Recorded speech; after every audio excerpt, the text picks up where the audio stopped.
The larger Meru region has been the epicenter of heightened political activity months before Kenyans got to the polls in the first general election under the new constitution.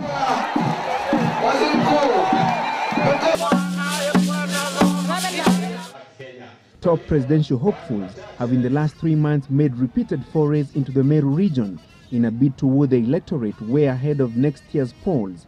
But why the scramble for the Meru vote?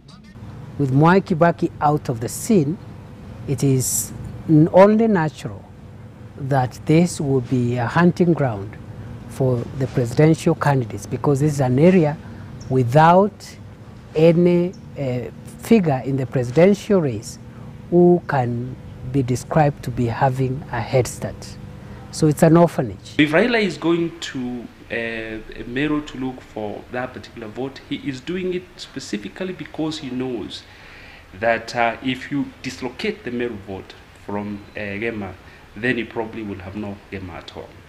The 2009 population census indicated that the larger Meru region, that has 2 counties in the new devolved government structure, had a population of more than 1.7 million people. The interim Independent Electoral Commissioner's voter register as at 2010 indicates that the larger Meru region has a voter population of more than 627,000, which could hit a million mark after a fresh round of voter registration next year. This, according to political observers, is a sizable vote that could influence the outcome of next year's presidential contest.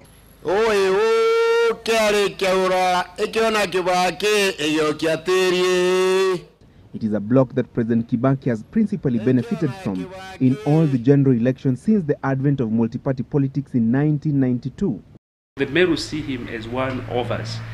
As to whether you're able to capture the imagination of these people, the way Kibaki did it, you require a charm that is a little unavailable to almost everybody else. The only person who is probably likely to charm them, but the charming will not be using lollipop politics, where you go, you give them a lollipop, and then they decide we will support you. You have to give them something substantial. And I think the man who is likely to do that is Raila Odinga. There's a mystique around the Meru vote that it is a kind of area that when you get priority loyalty, you're likely to succeed. And the case study here is Project Kibaki. With Kibaki out of the picture in next year's presidential contest, what factors are likely to inform the direction of the Meru community's vote? The person who will be able to appeal to the political and other developmental interests of the Meru will have a head start in this area. The Meru community is also loyal to its traditional setup, with its council of elders, better known as the Njuri Ncheke, playing a key role in social, cultural, and to a certain extent, political decision-making. But whether or not the council will influence the direction of the presidential vote next year remains debatable. The vote of Meru people is very, very powerful. I think everybody is free to come and look for votes. Politics means development. Doesn't mean just siasa or anything. Miraa farming is one of the main economic activities in the Meru region, particularly in the Igembe or Meru North districts. However, it is a trade that often attracts negative comments from the anti-narcotic agencies who have classified the plant as a drug. This, according to Miraa farmers and traders, is an issue that any presidential aspirant eyeing the Meru vote must address conclusively.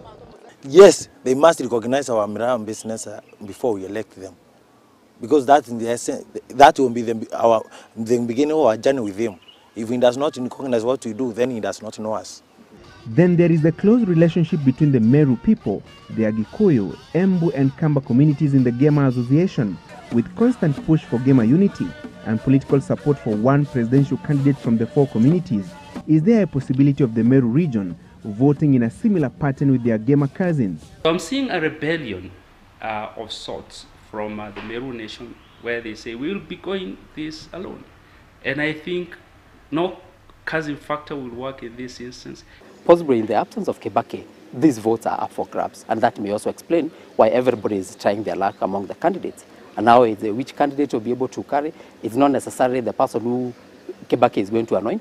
The Meru region is not entirely homogeneous as it would appear on the face of it. There are several underlying grievances between the Meru Central region or the Imenti area, the Igembe region or the Meru North area, and the Tharaka Nithi region, mainly over the share of political benefits derived from the Kibaki presidency. Where Kiraito Moronge comes from, that's South Imenti, where it comes from, and within that region, a lot of Merus have been appointed in key positions. And the other regions, the lower Merus and other sections that feel they've not benefited as much from Kibaki's government. For now, it's a free-for-all situation as various presidential hopefuls embark on a charm offensive to win the larger Meru voting bloc that could be a key determinant of the outcome of next year's race to State House. Francis Gachuri for the Countdown 2012 series.